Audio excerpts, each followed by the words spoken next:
Hey, welcome to another episode of Music Tips and Reviews with JG. Almost near a new another year. Uh, I believe this is my third year doing YouTube Music Tips and Reviews with JG. Appreciate y'all, going through, my journey. Still, subscribing, telling other people about my channel. We steadily growing, trying to get to that 3,000 subscribers. So I appreciate y'all for always, showing your support. Uh, just a lot of people, a lot of subscribers I know that really support my channel. So I want to give my music predictions for 2024. Just give my predictions, the way music is going to evolve or change next year. What's going to be the sound, what's going to be the thing as far as music business. What's going to be that sound, what's going to happen in the world of music. And when I give my comments, my predictions, let me know your predictions. Leave it in the comment section. Comment if you agree with my predictions. These are just things I think is going to happen in the next year. And please subscribe to my channel. Got my Cash App on the bottom of the screen, so when you watch this premiere, you can support. And also I got Super Chat that's also available as well. And so I want to start with my first prediction. So I have 5 things that I predict, for this new year, 2024. 2023 has, I feel it has been a standstill in music, as far as hip hop and R&B. I don't think it has been no big change this year, 2023. I feel like a lot of artists just pushed out, albums just to push them out. Didn't give them a lot of thought to me, especially hip hop. I think, people just push out things just because, streaming services are not really paying enough. So they just want to cram you with songs, give you song after song, after each other. And so that leads to my first prediction. I feel it's going to be increasing royalties on streaming services. I think people are tired of these streaming services, paying these small amounts for each stream or each play. Personally, I deal with this. You sell or you have over 8 million streams, and you only get a cent, or not even a cent, for each play. Each stream play. You get like 0.0012, 0.004 or whatever. And I think that's not fair. I think it's going to be increased because a lot of people, I believe, are going to pull their music down from these streaming services because not only major artists but independent artists. I think, and even with these distribution companies, I think a lot of people are going to pull their stuff down and try to find ways to get more money off of their work. Because I feel like, us as artists, as producers, songwriters, I believe we need more money coming in.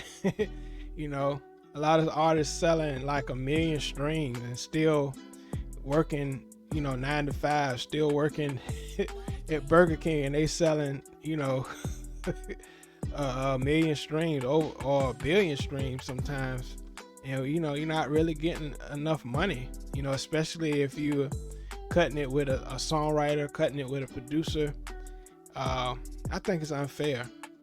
So I feel it's going to be an increase in royalties from streaming services because Spotify and Tidal and all these, Apple Music, I think they're going to see that this is going to happen. These artists are going to pull their stuff down. These producers are going to pull their stuff down. These labels, whether they be independent or major, they're gonna pull from these streaming services because they're not getting the residuals from what they sell on these streaming services. So that's my first one. As far as the sound of music, and we already see this a little bit now. I believe the early 2000s is going to be the sound, the early 2000s sample music. We already see it with Burna Boy. We see it a lot with Hitmaker. Music. Especially when he sampled "Cater to You" from Destiny Child. And I believe a lot of this going to happen more next year. Early 2000s sample music. It's going to happen, next year. So that's my prediction for that. As far as the sound, it may go back a little bit to late 90s, but I think early 2000s. I think a lot of people going to sample, and a lot of those people from that time that really had hit music, I think they're gonna feel good about that, especially when they see those checks, those royalty checks come in. I know Darkchild. I know a lot of people, Burna Boy's sampling the heck out of his songs from the early 2000s and the late 90s, all that Brandy stuff and Tony Braxton stuff that he's sampling. So I think early 2000 music, sample music is going to be where it's at, next year. So that was my second prediction. We know a lot of stuff is happening, as far as exposing a lot of these moguls and these big, higher people.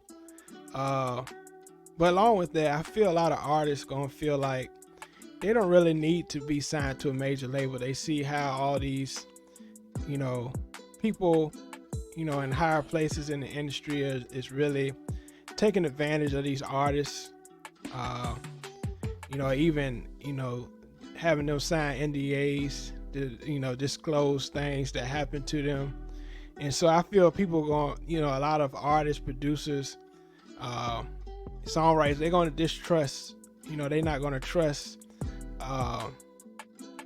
these major labels. So I feel like it's going to be the beginning of major label decline. I think a lot of people going to get into, creating their own space, creating their own labels, and they're going to get away from the major label. At one time, major labels used to be everybody's dream. Like, I want to get that major label contract. And I feel now it's kind of, people not really caring about that now. So that's my third prediction for next year. So let's get to my fourth one. I saw The Color Purple movie, and I think I'm gonna do a review since it's a musical. I feel like movie soundtracks are gonna rise again. The sales of soundtracks. I think The Color Purple is the start of it, and I think it's really going to ignite movie soundtrack sales. I think that's going to rise again. I think people are going to get it back into that. I miss those days, especially the 90s, where you couldn't wait till that soundtrack came out for that movie. I remember Soul Food, Above the Rim soundtrack, Boomerang, Space Jam. All those great movies had great soundtracks. Wait to Exhale. So many, Bring It On and Honey, and just so many of those classic. You Got Served. A lot of them, had great soundtracks, and I think that's going to come back next year. It's going to start, coming back, and so I feel that's going to come back again. Movie soundtracks. And like I said, leave a comment. Predictions you feel that's going to happen next year. That was my fourth one. And my last one, I think R&B groups will make a return steadily. I think even veteran R&B groups is gonna make a return. We already see like Wanye's sons, One More. Uh, they really making a buzz now, and they sound is incredible. And so I think R&B groups is going to be coming back because I said early 2000s sampled music, and I think a lot of these groups is going to reimagine these sounds and make them revamp these songs from the early 2000s and make it their own. And I think R&B groups is going to be a part of that rise next year. So I think that's going to happen. So that's my 5th prediction, and these my 5 predictions for 2024. Let me know if you disagree or agree with these predictions, and like I said, leave your comment what you think is going to happen next year in 2024 as far as the world of music, and leave your comments. Like I always say, tell your mom, your dad, your sister, your brother, your cousin, your friends, anybody they love music. Please share my channel. Tell them please subscribe to my channel. I had a great year this year, 2024, and I hope many more great years to come. On the road to 3K subscribers. So appreciate y'all for watching. Appreciate y'all for taking time to watch my videos. A lot of great interviews is coming up next year. Got an interview lined up for January. So a lot of great stuff coming up. So appreciate y'all for tuning in. Appreciate y'all for seeing my growth on this channel. Starting from being in a very dark room into having lighting and having this mic in front of me, really made a difference. So appreciate y'all for watching, and until next time, all right, peace.